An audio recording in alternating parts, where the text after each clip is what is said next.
Hey guys, and welcome back. So in the previous nugget, we had discussed the virtual file system. And at the very end of this nugget, or the end of that nugget, should I say, what we did was we added a new disk, we partitioned that disk, and we actually formatted it with a particular file system. Like I say, within this nugget right here, we're going to be able to use this newly created partition and begin practicing how we can manually mount and unmount that file system. So the process that I want to walk you through is going to be related to these commands. Now the first command I will discuss will be that very first one, the mount command, and you can guess what this one is going to do. What it's going to do is going to mount a file system, but it's also going to show you, if you just type the command on its own, what file systems are currently mounted. So it's not just used to make changes, i.e. to mount a new file system. This command can also show you what is already mounted on the system, as well as the corresponding mount options. So let me actually just run this command right now. I'll just say the command mount, because on its own, it's going to just simply list the mounted devices.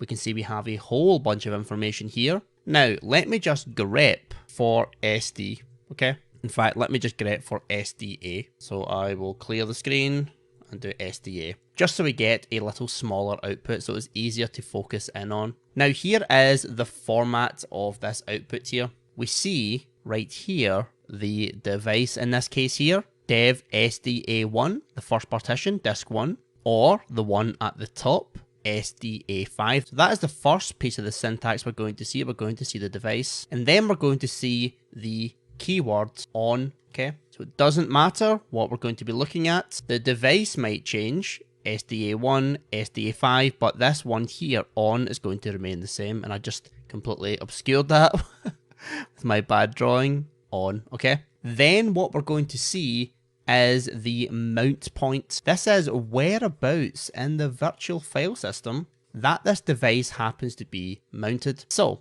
if you look at the very top line here, and let me just make my pen a little bit narrower, just so I'm not smudging things up so much. Notice the first value here, you see this? It just happens to be that /. Now this might be a little bit obscure to you right now, but it actually just means here, this is mounted at this directory here. We know that happens to be the root directory. You know, if I happen to go onto my command line and I say cd / and I do an ls, this is at the root of the tree. So let me just go back and I'll reissue my command. And then we're going to see the keyword type. Again, this is always going to be present, so we see it right here. And we also see it right here in the one below. And what the type is going to show us, it's going to show us the file system type. Now we did talk about some of the file systems that we can actually see. We mentioned things like ext2, ext3. The top one right here, the file system type is ext4. And then after this, what we're going to see within the brackets, we can see right here, these are known as the mount options that I happen to mention. So in this case here, we have these different mount options. What it's saying here is that this is read-write, meaning that when the system is mounted, the disk is going to be readable and writable, i.e. you can read from the disk and you can maybe create new files on this disk because it is writable. If there happens to be an error though, what is going to happen is we're going to try to remount this file system, but in read-only mode. Now there are a whole bunch of different mount options. It's going to be, or rather should I say, it's going to take far too long to cover all of them, and you don't have to know all of them in any great depth, but just to understand the basic format of what we're seeing here. So if we look at the bottom one here, we see the device, we see the keyword on, we see the mount point. So in this case here, it's in the boot directory. And within the boot directory, it's boot EFI to be exact, actually. So it's not just boot, it's actually in this directory here. If we go into this directory, we would be accessing SDA1. Now, the type of file system mounted here is one called VFAT. We didn't actually mention this one quite just yet. Again, we'll talk about more file systems in a little bit more detail later on within this course. And then, just like we saw before, within the brackets, we have a whole bunch of different mount options. So that really is the type of format. So even if I actually remove the grep filter here, and I'll just show you the mounts, look at the format, what you see here. Just take any old one here, we see the device, we see the keyword on, we see where it is mounted, we see the type, and in the brackets we see the mount options. This is the same for every piece of output we can see here. If you scroll on up, exact same everywhere. So that really is the format you can expect when you just issue the mount command on its own. Now, here is a very important topic that we really must talk about here. So, when we actually issue the mount command, as we know, it's showing us what happens to be mounted. Now, here is a question: how on earth is the mount command getting this information? Does it just know it inherently, or is it pulling this information from a particular file? Well, the answer is it is indeed pulling that information, because all of that information we're talking about is stored in a particular location, and this is a location we definitely want to be remembering. This is in the etc directory, and the file is called mtab. I like to remember this as the table where everything is mounted, mtab. Now, whenever a file system is mounted, this file right here is updated. And whenever a file system likewise is unmounted, once again, this is updated. So when we issue this mount command and we get this output, we're really just pulling information from this file, which is very frequently updated. Or I really shouldn't say frequently updated, which is updated as soon as something is mounted or unmounted. So it really just depends how much things have been unmounted and mounted. Now, let's actually have a look at this particular file. So if we go into the etc directory and I happen to do an ls, you can actually see we have mtab right here. Let me just do an ls-l. I scroll on up. Now, you may notice, if you have a keen eye, the color here is a little bit different, and we actually have an L at the very end here. This means that mtab right here is a symlink. It's actually pointing to this particular file right here. So if I happen to just say cat mtab, notice this is very close, just a slight formatting difference to the output we get with respect to the mount command. Okay. Again, if we happen to look at, say, for example, this one right here, we see the device, we see the mount point, we see the type, and we also see the mount options. Again, formatted a little bit differently. We're not going to see the keyword on, the keyword type, or the brackets around the mount point, but it really is the same information. Now, if we happen to go into the proc directory and I do an ls-l, we're also going to see this other symlink mounts. That also points to self mounts. You see that? So we can cat mounts, or in fact, let me just give it the full name so it's a little bit more clear. So we cat this file, we can see our mount information once again. So really, for the purposes of the examination, we want to be remembering that within etc mtab, we can get mount information as well as from proc/mounts, these two locations, and we can also get mount information directly via the mount command. Now, one thing to just be aware of here, because this might be a little bit of a gotcha, when you happen to use the mount command, you can actually specify a particular option. It's -n. In fact, let me just show you here in the man page. I say man mounts. If I go down to the n flag, we can see here we can use -n or --no mtab. What this means is that we can actually mount something without actually updating etc mtab. So just be aware of this. When we happen to use the mount command, it is actually possible, if someone explicitly instructs the mount command to do so, to not actually update this particular file. So just be aware, what we see within this file, there is a possibility for it to be outdated. And again, this might be when the etc is a read-only file system. That means you actually cannot write within the etc directory. Therefore, you cannot update this particular file. If you still want to be able to mount something, even though you can't write within this directory, you could use this particular flag. So just be aware that that is a possibility. Now, let's get back to the unmounting of a particular file. Now, one thing I just want to say directly off the bat, because this is a point of confusion very often, is that the temptation absolutely is to think to use this command here. Now, when I say this command, I am kind of talking rubbish, because this is not a command. There is no unmount command. The command is called umount. And like I say, this can so easily trip people up in the examination. You might be presented with the syntax of unmount. Just drill this into your head that this is not a command.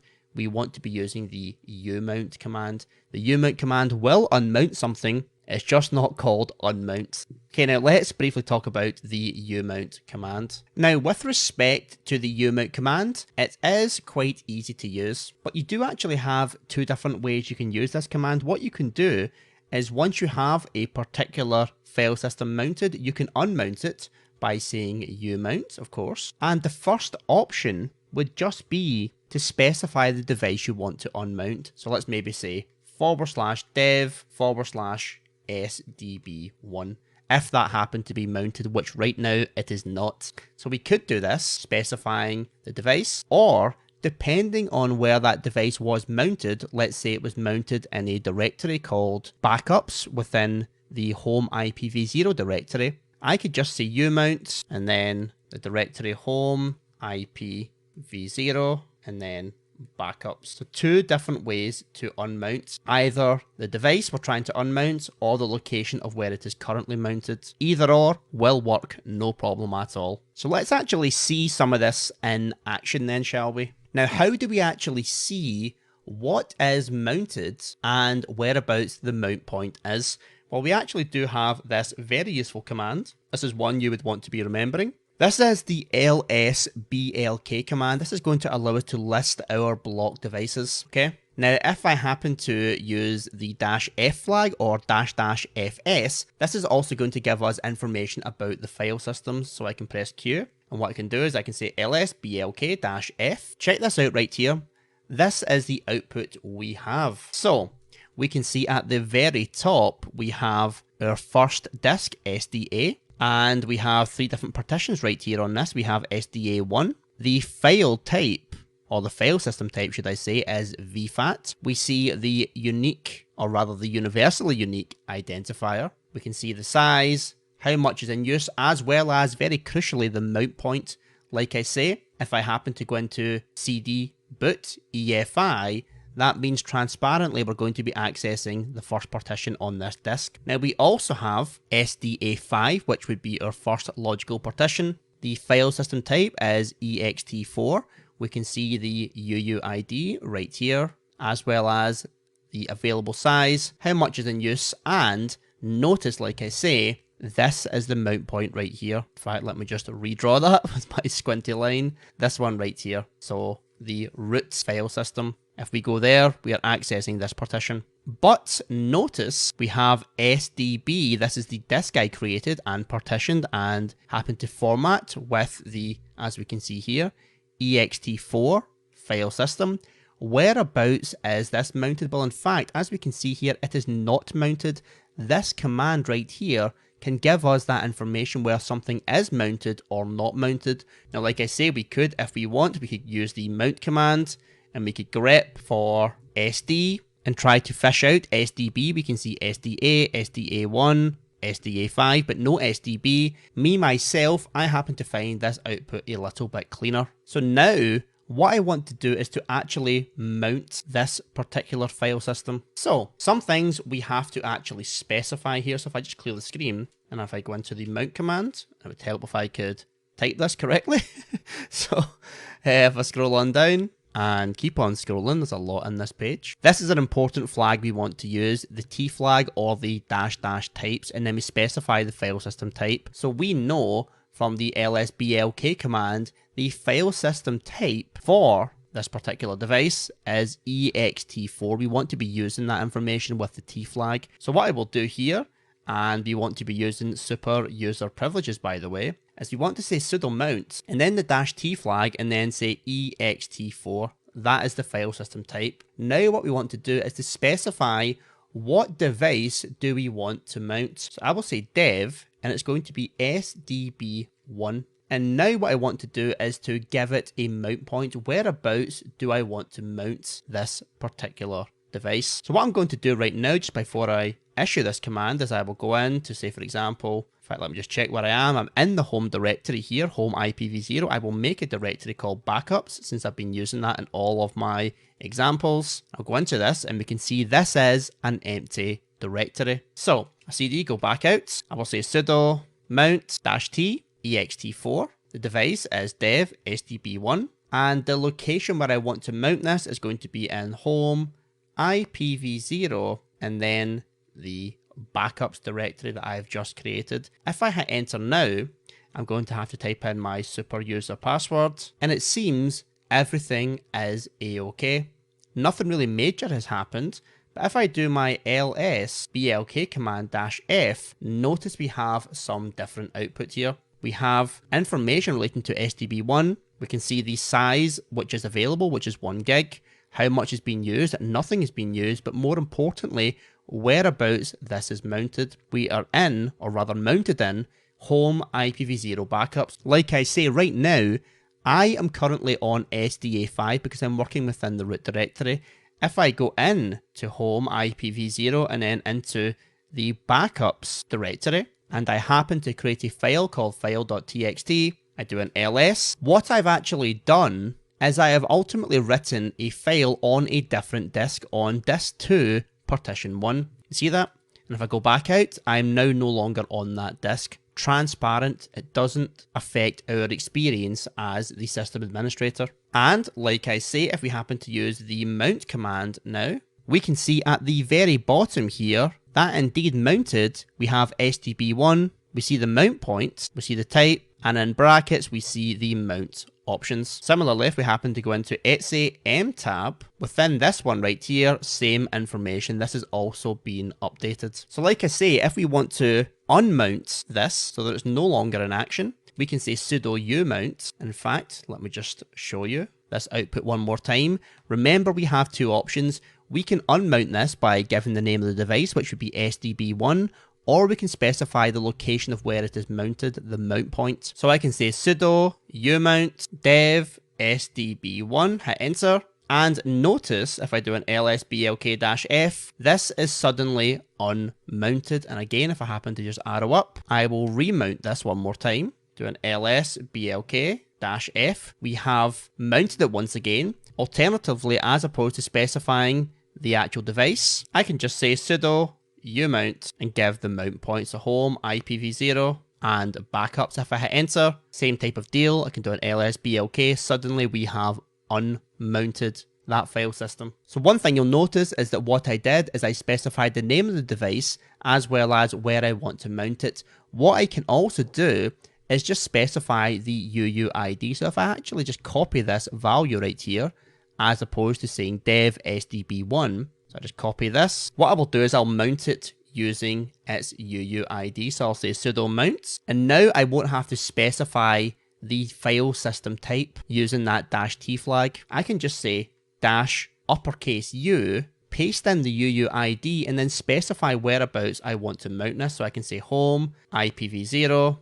and then once again in the backups directory, if I hit enter, that should now be mounted. I'll do an ls-blk-f, and we can see successfully, just by using the UUID, I did not have to specify the file system type or the device. The UUID will pull that information in automatically. Now, one thing I just want to demonstrate, so I'll just unmount this device, no longer mounted. If I happen to create a new directory, let's just call this nudir, I cd into here, and what I'll do is I'll create some files in here. I'll just say nano my important file.txt, and just say this is some super important and vital information. Okay, so I'll save you. Okay, so within this directory right here, we have this very important file. Now, what would happen if I try to mount a file system into this directory? So if I try to mount, I'll say -t ext4, and I'll mount sdb1, and the location is going to be in home